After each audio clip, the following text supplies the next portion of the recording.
ভাবতেই পারিনি আমার সেই চেনা পরিচিত এলাকাটা এত সুন্দর হয়ে যাবে। এখানে আমরা ছোটবেলায় কত আসছিলাম, কত খেলাধুলা করছি, কিন্তু এখন মনে হইতেছি কি পুরাই যেন অন্যরকম, অন্য একটা জগতে চলে আসছি। আসসালামু আলাইকুম, আপনারা সবাই কেমন আছেন? আশা করি আপনারা সবাই ভালো আছেন। আমিও আলহামদুলিল্লাহ ভালো আছি। আমার মেয়েটা গ্রামে থাকার পর আমার কয়দিন পর পরই গ্রামে আসা হয়, কিন্তু এবার যে গ্রামে আসছি, আমি গ্রামে এসে 1.5 মাস থাকছি, কিন্তু অনেক অনেক জায়গায় ঘুরে বেড়াইছি, কিন্তু এইখানে যে এতটা সুন্দর, অনেক দিন পর আসলাম। ছোটবেলায় তো কত আসছি, এখানে এতটা সুন্দর ছিল না। এখন মনে হইতেছি কি সব কিছু মিলিয়ে আমি যেন এক নতুন এলাকায় চলে এসেছি, আর না হলে আমি যেন এই এলাকায় নতুন এসেছি। গ্রামে এসেছি আজকে 1.5 মাস হয়ে যায়, কিন্তু অনেক জায়গায় ঘুরেছি, কিন্তু এইখানে আর আসা হয়নি। বাড়ির পাশে বলে অবহেলা করেছিলাম। পরে আজকে আমার বোন, তারপরে আমার মেয়ে, আরও কয়েকজন মিলে আমরা আসছিলাম ক্ষেত দেখার জন্য।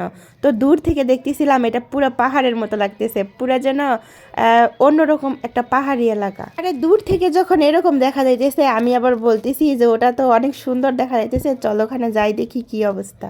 তো এসে তো পুরাই অবাক, ছোটবেলায় কত এসেছি, কত খেলা করছি এখানে, এই খাল থেকে কত মাছ ধরছি, কিন্তু এখন যে এরকম এরকম পুরো একটা পাহাড় এলাকার মতো হবে ভাবতেই পারি নাই।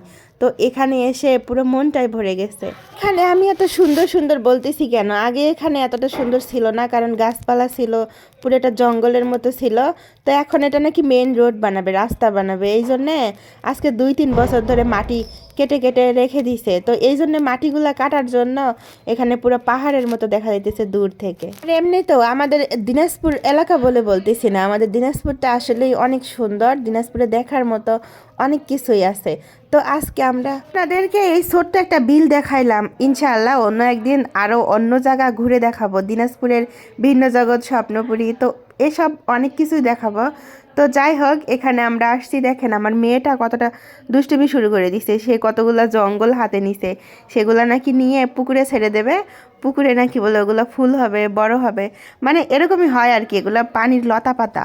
তো এগুলো নিয়ে পরে ওখানে পুকুরে ছেড়ে দিলে ওখানে ওরকম লতা পাতা হয়ে যাবে।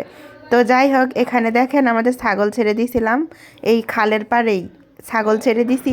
ওই যে দূরে 3টা ছাগল, আমার মেয়ের ছাগল।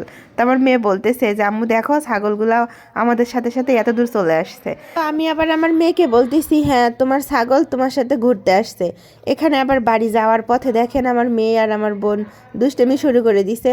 ও বলতেছে আম্মু দেখো কত সুন্দর, আমার একটা ছবি উঠাও। পরে আমি তো ছবি উঠানোর নাম করে ভিডিও করে ফেলছি। তো এখানে দেখেন আমরা যে যাইতেছি আমাদের বাড়িতে, তো রাস্তাটাও মাশাআল্লাহ অনেক সুন্দর দেখা যাইতেছে। লাল মাটিতে ঘেরা আমাদের দিনাজপুর। এখানেই ব্লগটা শেষ, ভালো থাকবেন।